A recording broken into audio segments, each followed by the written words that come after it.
बिस्मिल्लाहिर्रहमानिर्रहीम अस्सलाम वालेकुम नाजरीन किद्दां हो तुसी सारे वधिया।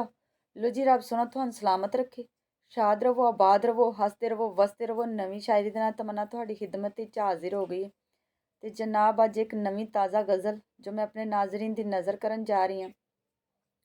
मेरे पल्ले दस रेहा की है, मेरे पल्ले दस रेहा की है, तू फिर भी आखें मैं सहा की है, तू फिर भी आखें मैं सहा की है।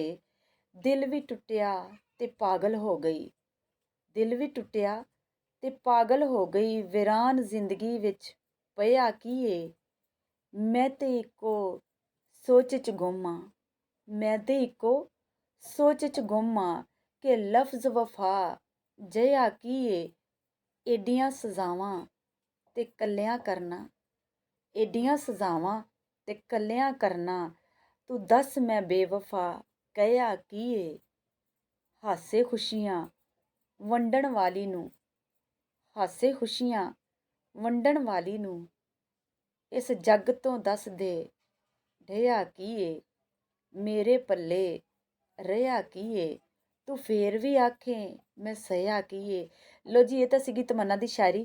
तुसी मेरी वीडियो नूं ज़्यादा तो ज़्यादा शेयर करना है, लाइक करना है, कमेंट्स करना ते जनाब जी ने हजे तक मेरे चैनल सबसक्राइब नहीं जे कीता सबसक्राइब भी जरूर करना है। दुआवां दे विच तमन्ना नूं हमेशा इस तरह याद रखना है। रब राखा।